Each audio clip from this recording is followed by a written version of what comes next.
welcome viewers. This is lecture number 2 on solid state physics. In this lecture, we will talk about choice of unit cells, point groups, space groups and Bravais lattices. As you know that the language is Hindi as well. तो हम इस lecture में unit cell को कैसे choose करते हैं, क्या criteria है, क्या हमको कैसे भी शेप की यूनिट सेल ले सकते हैं, इन क्वेश्चंस के आंसर जानेंगे इस लेक्चर में. सेकंड हम देखेंगे कि पॉइंट ग्रुप्स क्या होते हैं और कितने होते हैं 2 डायमेंशन में और 3 डायमेंशन में. नेक्स्ट हम बात करेंगे कि स्पेस ग्रुप क्या होता है और कितने नंबर में होते हैं. फिर उसके बाद हम बात करेंगे कि ब्रेवियस लैटिसेस क्या होते हैं और कितने होते हैं. और उसके बाद हम इस क्वेश्चन का आंसर भी देने की कोशिश करेंगे कि 14 ब्रेवियस लैटिसेस ही क्यों पॉसिबल है 3 डायमेंशन में और 2 डायमेंशन में 5 ब्रेवियस लैटिसेस ही क्यों पॉसिबल है. तो ये इसके लेक्चर में हम आज इन सभी क्वेश्चंस के आंसर को फाइंड आउट करेंगे. तो सबसे पहले हम स्टार्ट करते हैं कि चॉइस ऑफ यूनिट सेल, कि यूनिट सेल को चूज करने के लिए कौन से पॉइंट्स है जिनको ध्यान में रखना चाहिए कि ये पॉइंट्स प्रिजर्व रहने चाहिए while choosing a unit cell. पिछले लेक्चर में हमने बात की थी कि यूनिट सेल क्या होती है और क्या ट्रांसलेशन वेक्टर क्या होता है और crystalline solid non crystalline solids क्या होते हैं, क्या इनकी फॉर्मेशन होती है. ये हमने अपने लास्ट बेसिक लेक्चर में पढ़ा था. इस लेक्चर में हम स्टार्ट करते हैं कि यूनिट सेल को चूज करने का क्या हमारे पास क्राइटेरिया है, या शेप के बेसिस पे चूज करते हैं या समथिंग एल्स है कि जो पैरामीटर है यूनिट सेल के चूज करने का. Let us start today's lecture with this basic question: what should be the criteria for choosing a unit cell? So first is unit cell. So let us start with the lattice. So what is lattice? You know that lattice is an array of imaginary points in 2 dimension or 3 dimension, whatever dimension you choose. So let's say in case of 2 dimension we have a lattice, that is an array of infinite points, periodic arrangement of points in space or in 2 dimension. So let's say we have a lattice.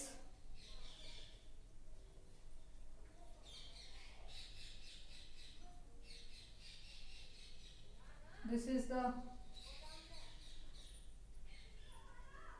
lattice form. Now this is an array of infinite points. So let us start making unit cell. Unit cell आपको पता है कि unit cell क्या होती है, basic building block होती है किसी भी क्रिस्टल की, कि अगर उसको हम सभी डायरेक्शन में रिपीट करें तो हमें पूरा क्रिस्टल स्ट्रक्चर मिले. तो हमने पिछले लेक्चर में देखा था कि हम यूनिट सेल को चूज करने के क्या केवल सिर्फ और सिर्फ एक सेल पॉसिबल है यूनिट सेल. तो लेट अस सी कि हम इसमें कौन सी यूनिट सेल चूज कर सकते हैं.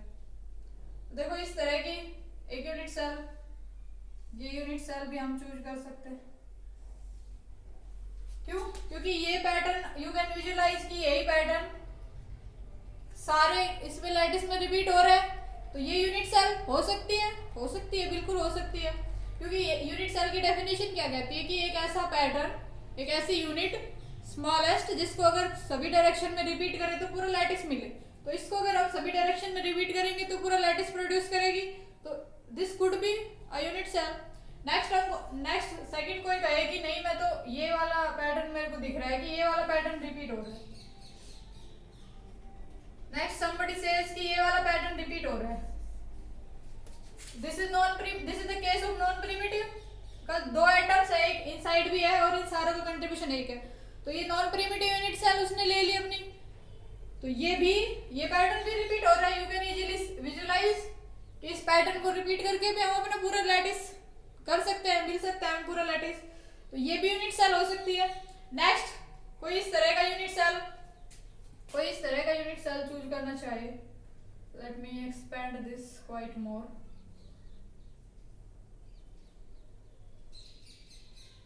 कोई है कि भाई ये यूनिट सेल होंगी मेरी, तो मुझे तो ये नजर आ रही है कि ये वाला पैटर्न रिपीट हो रहा है.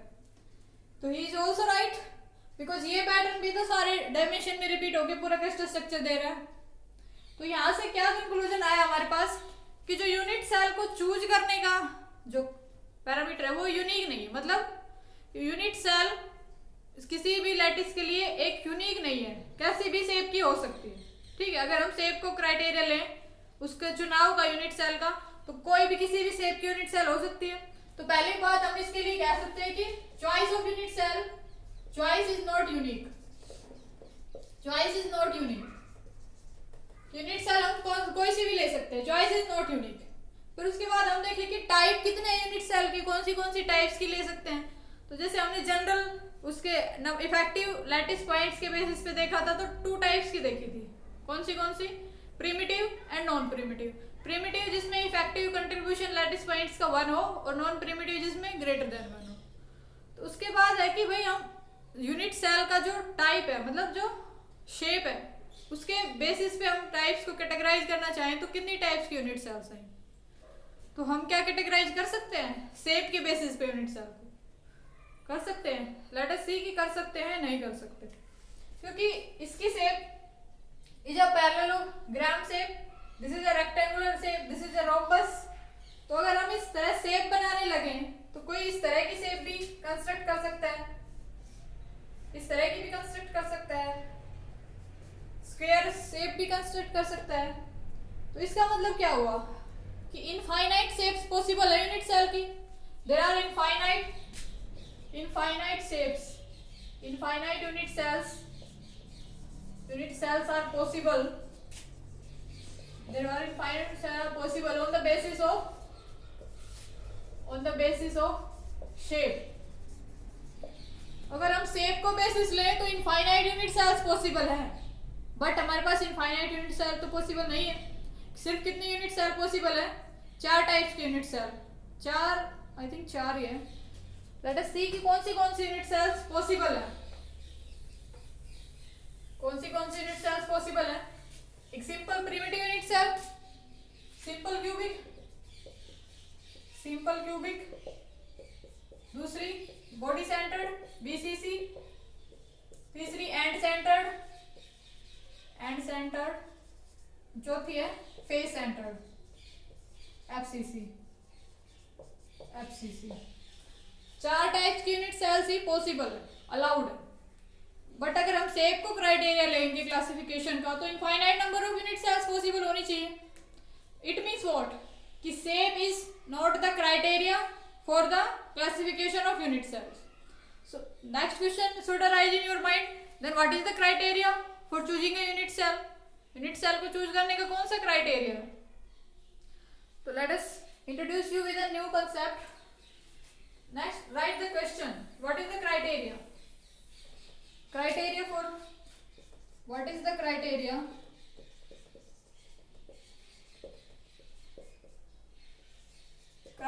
for choosing a unit cell।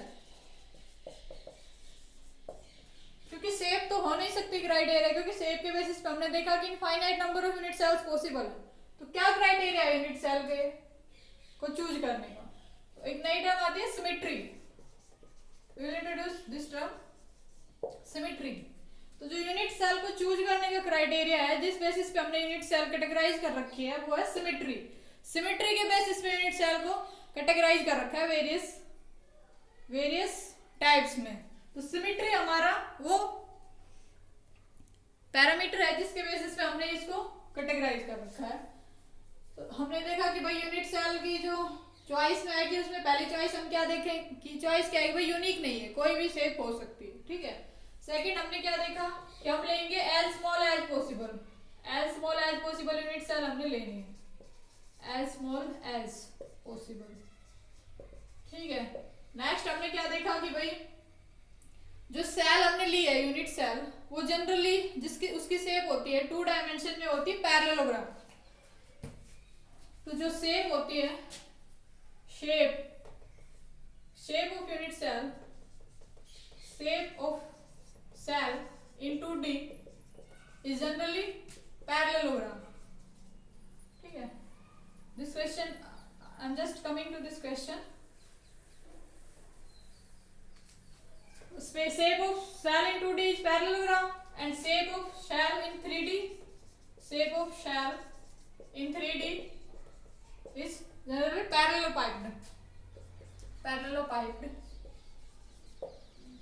Next जो सेल के पैरामीटर है, यूनिट सेल के parameter means the crystallographic axis क्या होते हैं? Next you should ask, suppose हमने ये यूनिट सेल लिया कुछ इस तरह से 3 डायमेंशन में, एक क्यूबिक यूनिट सेल हमने इस तरह से लिया 3 डायमेंशन में। तो जो ये एक्सिस है हमारे, ये क्रिस्टलोग्राफिक एक्सिस, ये जो एक्स एक्सिस के, वाई एक्सिस और जेड एक्सिस के अलोंग हमने जो ये डिस्टेंस क्यूब की ली है, ये ए ली है, और वाई के अलोंग बी लिया है, और जेड के अलोंग सी लिया है। तो जो ए बी सी हमारे सेल कॉन्स्टेंट्स हैं, जहाँ पे A B and C are cell constants, और जो angle between A and B है that is alpha, angle between B and C that is beta, angle between C and A is gamma. तो alpha beta and gamma ये corresponding angles हैं इस unit cell में। तो ये parameters कहलाते हैं, A B C and alpha beta gamma. इनकी डिफरेंट वैल्यूज इसकी डिफाइन करती है कि कौन सी टाइप की हमारी unit cell. Alpha beta gamma and A B C की डिफरेंट वैल्यूज। तो ये हमारे यूनिट सेल की को चूज करते वक्त ये पॉइंट्स है जिनको ध्यान में रखना चाहिए कि भाई एज स्मॉल एज पॉसिबल लेनी चाहिए। शेप इन जनरली पैरेललोग्राम ली जाती है, 3D में पैरेललोपाइप्ड होती है, और जो एक्सिस हैं इसकी वो इफ पॉसिबल ऑर्थोगोनल होनी चाहिए। तो जहां तक पॉसिबल हो ऑर्थोगोनल ही लो, ऑर्थोगोनल हो, एक दूसरे मतलब परपेंडिकुलर हो सारे, जहां तक पॉसिबल हो। तो ये जनरली ये चीजें ध्यान में रखी जाती है कि यूनिट सेल को चूज करते वक्त। ठीक है, नेक्स्ट हम बात कर रहे हैं कि वो जो क्राइटेरिया जिसके आधार पे हमने यूनिट सेल को कैटेगराइज कर रखा है। तो क्राइटेरिया हमने देखा कि सिमेट्री है वो क्राइटेरिया जिसके बेसिस पे हमने यूनिट सेल्स को कैटेगराइज कर रखा है। तो next question is what is symmetry. तो हम आंसर करेंगे कि सिमेट्री क्या है और कितने टाइप्स हैं इसके डिफरेंट डायमेंशंस में, 2 डायमेंशन 3 डायमेंशन में कितने टाइप्स की सिमेट्री होती है। नेक्स्ट इज, इस क्वेश्चन का आंसर हमें मिल गया कि यूनिट सेल्स को किस बेसिस पे कैटेगराइज कर रखा है, किस बेसिस पे हम इसको चूज करते हैं, सिमेट्री के बेसिस पे। Symmetry is the basis for choosing a unit cell. तो next is what is symmetry. Symmetry. So let me first write what is symmetry. Symmetry is, it is a geometrical operation. It is a geometrical operation which leaves the structure invariant. Symmetry क्या है? Symmetry is geometrical operation. ठीक है, एक ऐसा operation अगर हम किसी object पे या किसी क्रिस्टल पे अगर हम अप्लाई करें तो वो हमें इनवेरिएंट दिखे। ठीक है, लेट से ये मार्कर हमारे पास, ठीक है, अगर मैंने इसको 360 डिग्री रोटेशन दी, अगर इसको 360 डिग्री रोटेशन दिया तो ये वापस उसी पोजीशन पे आएगा। ठीक है, तो कैन यू से कि ये पहले ही जैसी पोजीशन है, आपको जैसे इनिशियली दिख रहा था आफ्टर 360 डिग्री रोटेशन ही वैसा का वैसा दिख रहा है। तो हम कह सकते हैं कि under 360 degree rotation its shape is invariant, means it is symmetrical under 360 degree rotation. तो 360 डिग्री रोटेशन क्या है? एक टाइप का ऑपरेशन है। तो ये अगर हमने इस पे ऑपरेट किया तो इसकी स्ट्रक्चर है जो वो बिल्कुल सेम है। ठीक है, अब ये तो जनरल बात हो गई, क्यों? क्योंकि 360 डिग्री रोटेशन तो हर चीज ओबे करती है। अगर खुद को भी 360 डिग्री पे रोटेट करेंगे तो हम भी आइडेंटिकल दिखेंगे। तो ये तो जनरल सी बात हो गई, नो सिमेट्री भी कह सकते हैं इसको। ठीक है, तो ये तो कोई नई बात नहीं है। तो कुछ ऑब्जेक्ट्स ऐसे होते हैं जो other than this various types की सिमेट्री को पजेस करते हैं। तो वो कौन सी टाइप्स की सिमेट्री होती है? ठीक है, तो हम उन पे देख रहे हैं कि कौन सी टाइप्स की सिमेट्री होती है। सिमेट्री क्लियर है? सिमेट्री क्या होती है? एक टाइप का ऑपरेशन होता है।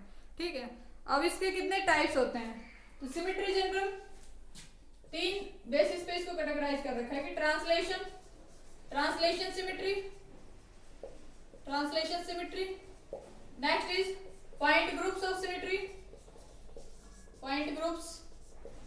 of symmetry. Next is space group of symmetry. Space group of symmetry. तो कितने टाइप्स की है? Translation symmetry, point groups of symmetry and space groups of symmetry. ये पॉइंट ग्रुप्स है, ये 2 डायमेंशन में तो हमारे पास 10 पॉइंट ग्रुप्स होते हैं, 10 पॉइंट ग्रुप्स. और 3 डायमेंशन में सिमेट्री के 32 पॉइंट ग्रुप्स होते हैं 3 डायमेंशन में. इतने सिमेट्री के हमारे वेरियस कॉम्बिनेशंस होते हैं पॉइंट ग्रुप सिमेट्री के. स्पेस ग्रुप सिमेट्री में 232 होते हैं 3 डायमेंशन में. इतने ऑपरेशंस होते हैं. 230 होते हैं 3D में और 17 होते हैं 2D में. 17 space groups are possible in 2 dimension and 230 groups are possible in 3 dimension. Next हम स्टार्ट करते हैं ट्रांसलेशन सिमेट्री से कि व्हाट इज ट्रांसलेशन सिमेट्री. तो ट्रांसलेशन सिमेट्री को पहले करते हैं visualise. After that we will talk about point groups of symmetry, then space groups of symmetry. Note these topics down. So first we are going to answer translation symmetry. Translation vector as I defined in our last lecture. This is similar to just translation vector. Translation symmetry is nothing but a lattice. Suppose we have a lattice array of lattice points.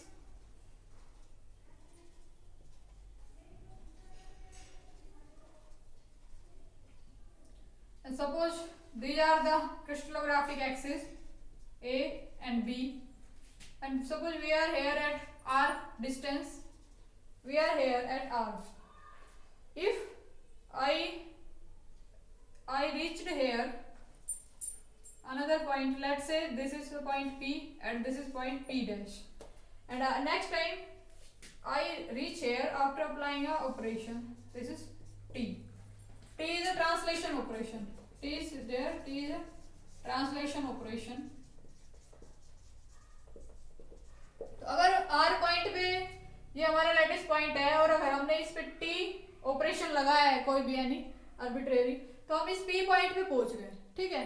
तो वो P point कैसा होना चाहिए कि जो R points की surrounding थी अगर वैसी ही सराउंडिंग इस पॉइंट की है तो हम कहेंगे कि भाई ये पॉइंट इसका सिमेट्रिकल है, कि इसकी जैसी इसकी नेबरहुड जैसी थी, सिमिलरली इसकी नेबरहुड भी वैसी ही है.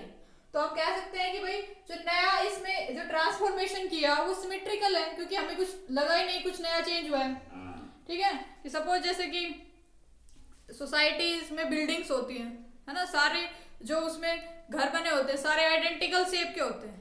ठीक है. कोई नया व्यक्ति अगर जाए तो उसके लिए ये मतलब कर पाना कैटेगराइज कि मैं इस वाले घर में हूँ या इस वाले घर में हूँ क्वाइट चैलेंजिंग है. अगर उसको एक से निकाल के दूसरे में शिफ्ट कर दे तो उसको ये डिफरेंशिएट नहीं कर पाएगा वो कि भाई मैं कहाँ पे हूँ.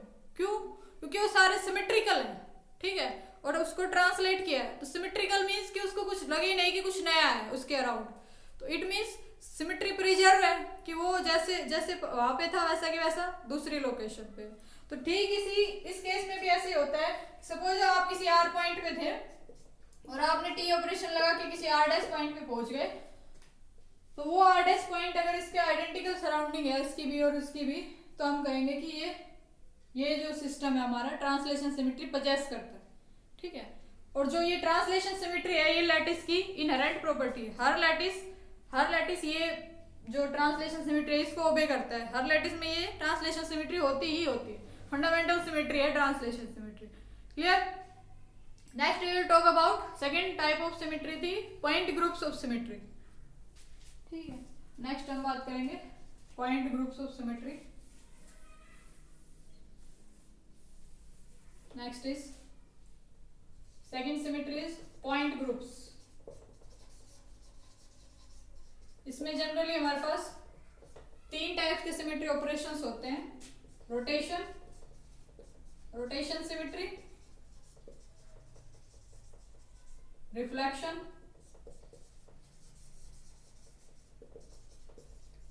Symmetry, and third is inversion symmetry.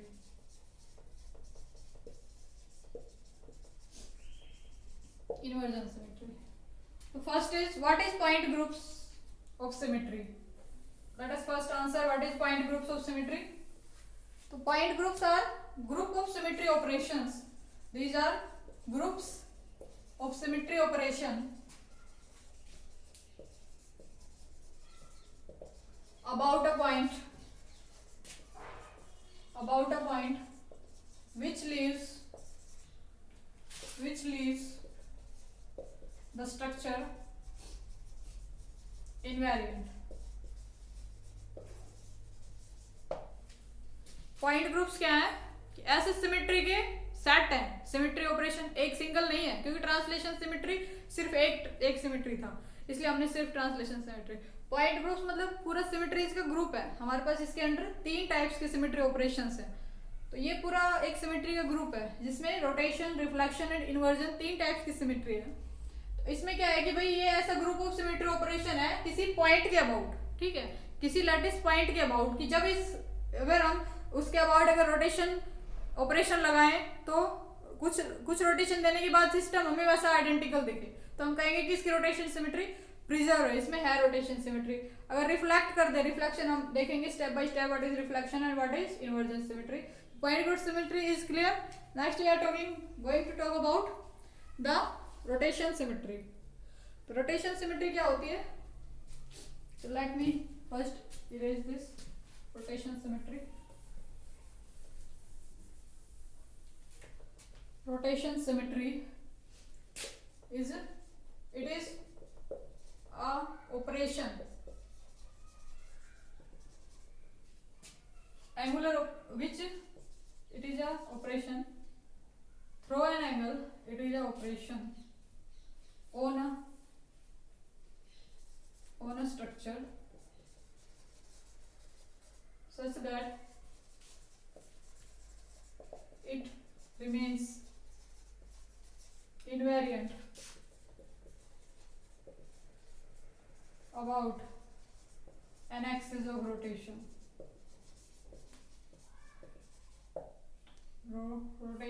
Axis of rotation. तो हम उसको, जैसे कि हर ऑब्जेक्ट हमारा 360 डिग्री रोटेशन के बाद इनिशियल अपनी उसी पोजीशन पे आ जाता है, तो हम कह सकते हैं इस केस में अगर n थीटा से एंगल से हमने उसको रोटेट किया तो उसकी सिमेट्री प्रिजर्व रहती है. ठीक है, तो इस केस में इसको डिनोट करते हैं सिमेट्री को n फोल्ड से. यहाँ पे n आ जाएगा 2 पाई ओवर